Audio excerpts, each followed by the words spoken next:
ٹھیک ہے، ابو بکر لے لو تو اس کے اوپر ہم رضی اللہ کریں گے، عمر لے لو رضی اللہ کریں گے، یا پھر عثمان لے لیں، ٹھیک ہے، بلال لے لیں آپ، سب کے اوپر آئے گا۔ اسی طرح اور بھی بہت زیادہ صحابہ کرام ہیں، اور عورتوں میں فاطمہ کا نام آپ لے تو اس کے اوپر رضی اللہ تعالی عنہ آئے گا، صحابی ہے نا یہ۔ ام سلمہ ہے، بہت ساری ہیں، ٹھیک ہے، جویریہ ہے، سب کے اوپر رضی اللہ تعالی عنہ آئے گا۔ لیکن یہ سلم صرف اور صرف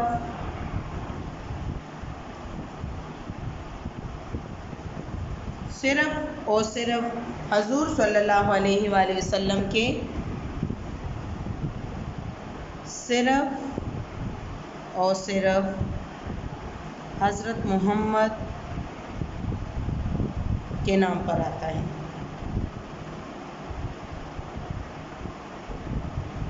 ٹھیک ہے۔ یہ میری بات آ گئی ہے، دیکھیں یہ آپ کو پورا انہوں نے ڈیٹیل کے ساتھ تفصیل کے ساتھ سمجھایا ہے کہ جتنے بھی صحابہ کرام ہیں، چاہے وہ مرد ہے یا عورت ہے، ان سب کے ناموں پر یہ ازواج رضی اللہ تعالی عنہ آتا ہے، ٹھیک ہے۔ اب یہ آخری والا لفظ ہے ہے رحمت اللہ علیہ، اس کا مطلب کیا ہے؟ رحمت اللہ علیہ۔ یہ علامات عام طور پر تابعین یعنی جو صحابہ کرام کے ساتھ تھے، ٹھیک ہے، صحابہ کرام کے ساتھ انہوں نے وقت گزارا تھا۔ تو صحابہ کرام کون ہیں؟ صحابہ کرام جو آپ صلی اللہ علیہ وآلہ وسلم کے ساتھ غزوات میں بھی شریک ہوتے تھے، اور آپ صلی اللہ علیہ وآلہ وسلم کے ساتھ بیٹھتے تھے، اور آپ صلی اللہ علیہ وآلہ وسلم کی تعلیمات اور اس کو فالو کرتے تھے، اس پر چلتے تھے، عمل کرتے تھے۔ اور تابعین جو صحابہ کرام رضی اللہ تعالی عنہ کے ساتھ بیٹھتے تھے، ان کے تعلیمات کو پر چلتے تھے، ان کی باتوں پر عمل کرتے تھے۔ صوفیاء کرام تابعین کے بعد آتے ہیں، یعنی تابعین کے ساتھ صوفیاء کرام ہوتے تھے، ٹھیک ہے۔ صوفیاء کرام جو تھے وہ تابعین کے ساتھ ہوتے تھے، تابعین کے ساتھ بیٹھ کر وہ نبی پاک صلی اللہ علیہ وسلم کے دین اور ان کی زندگی اور ان کے طریقہ کار، ان کے سنت، یہ ساری باتوں پر عمل کرتے تھے، اور لوگوں کو بھی ان پر عمل کرنے کی ہدایت کرتے تھے۔ بزرگان دین یعنی صوفیاء کرام کے بعد جو صوفیاء کرام کے ساتھ اللہ تعالیٰ کے دین اور نبی پاک صلی اللہ علیہ وآلہ وسلم کے دین کو فروغ دیتے تھے، ان کے بارے میں بات کرتے تھے، ان کے طریقہ کار لوگوں تک پہنچاتے تھے، تو وہ بزرگان دین ہیں۔ اور اللہ کے نیک اور برگزیدہ بندوں کے ناموں کے ساتھ استعمال کی جاتی ہیں، ان میں علماء کرام اور قومی رہنما وغیرہ بھی شامل ہیں۔ یعنی ایسا بندہ جو ہمارے ملک کا ایک قومی رہنما ہو، ٹھیک ہے، ایک ایسا رہنما جو ملک کی بھلائی اور خیریت چاہتا ہوں، تو اس کے نام کے ساتھ بھی ہم رحمت اللہ علیہ کا علامت استعمال کر سکتے ہیں، ٹھیک ہے۔ اب یہاں پہ ہمارے پاس ایک پیراگراف ہے، یہ دیکھیں سوال نمبر 3۔ سوال نمبر 3 آپ دیکھیں، مندرجہ والا علامات درست الفاظ پر لگائیے۔ اب یہ کس کا نام آیا؟ نبی کریم۔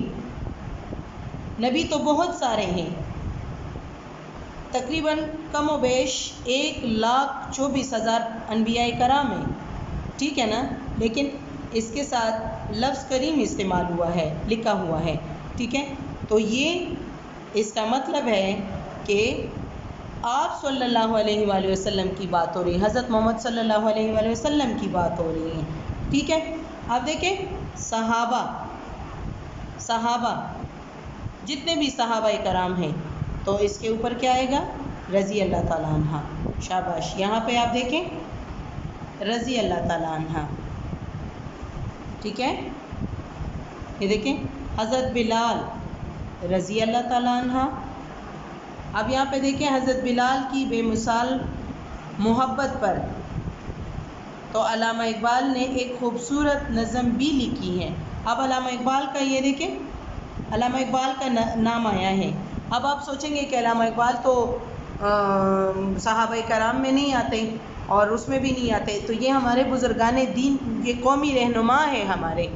یہ دیکھیں قومی رہنما ہے، تو اس کے اوپر ہم لگائیں گے رہیں، یعنی رحمت اللہ علیہ. قائد اعظم کے نام کے ساتھ بھی رحمت اللہ علیہ آتا ہے، فاطمہ جناح کے ساتھ بھی رحمت اللہ علیہ آتا ہے. یہ ہمارے قومی رہنما تھے. ٹھیک ہے، صحیح ہے. اچھا جی، اب آپ دیکھیں صفحہ نمبر 9.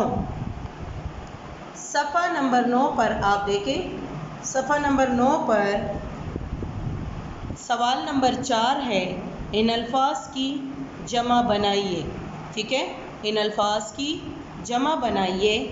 واحد جمع، حدیث احادیث، کتاب کتابوں، عادت عادات، خدمت خدمات،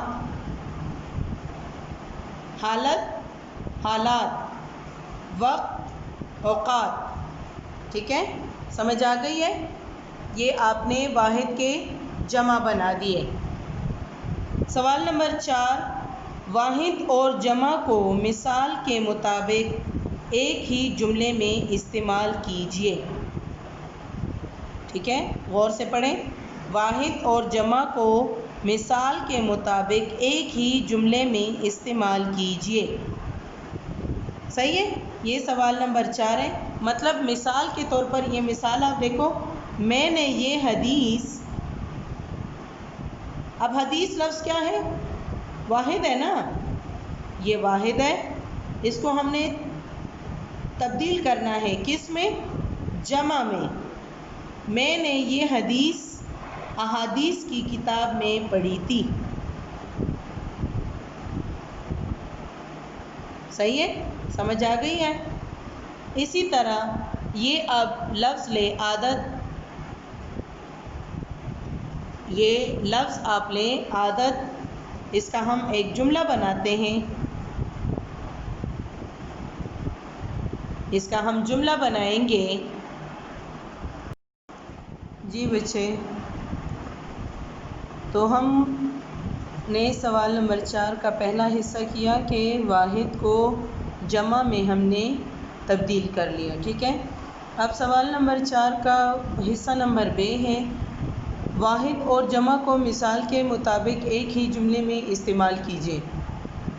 مطلب یہ واحد لفظ اور جمع کا لفظ، ان دونوں کو آپ نے ایک جملے میں استعمال کرنا ہے. ٹھیک ہے، جیسے کہ مثال آپ کو دی ہوئی ہے، میں نے یہ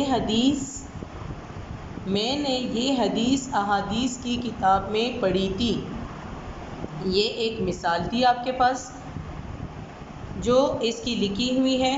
اسی طرح اب ہم دوسرا لفظ جو ہے عادت، لفظ عادت کا ہم جملہ بنائیں گے، لیکن ہم نے اس میں لفظ عادت اور عادات دونوں کو استعمال کرنا ہے، جس طرح ہمارے پاس حدیث اور احادیث دونوں استعمال ہوئے ہیں. ٹھیک ہے جی، یہاں پہ آپ دیکھیں اپنی کاپی میں آپ دیکھیں، میں آپ کو ایک دو جملے کاپی میں کرواتی ہوں.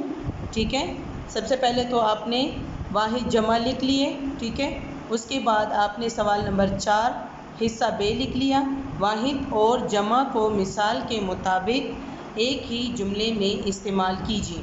ٹھیک ہے، اب ایک تو ہمارے پاس لکھا ہوا ہے حدیث کا، وہ مثال تو ہمارے پاس کتاب میں موجود ہے. اب لفظ دیکھیں، عادت کو میں نے لیا ہے، میری یہ عادت ہے کہ میں بری عادات نہیں اپناتا. ٹھیک ہے، یہ ایک دوسری مثال ہو گئی، میں نے آپ کو لکھوا دی ہے.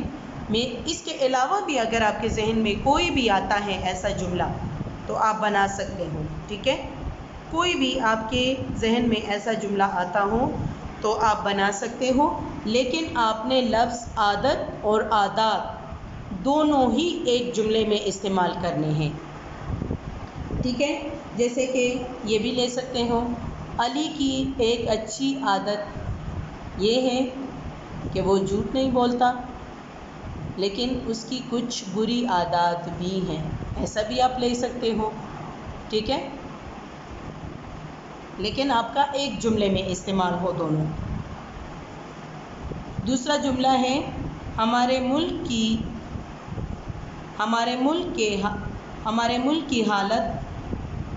ملک کی حالت پچھلے حالات سے بہت بہتر ہے، ٹھیک ہے؟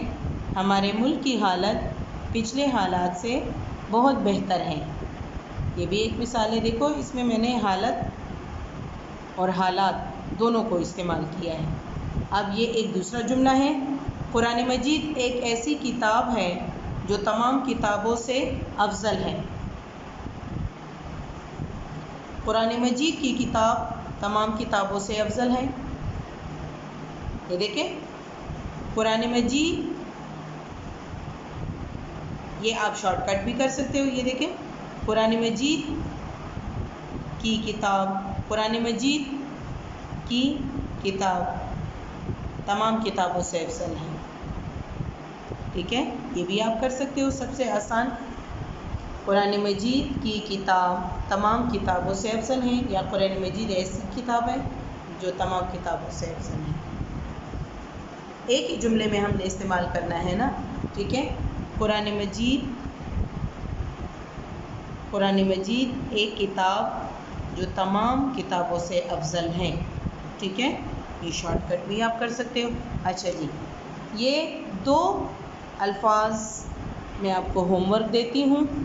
یہ لفظ ہے خدمت اوقات، خدمت اوقات، یہ آپ کا گھر کا کام ہے، ٹھیک ہے؟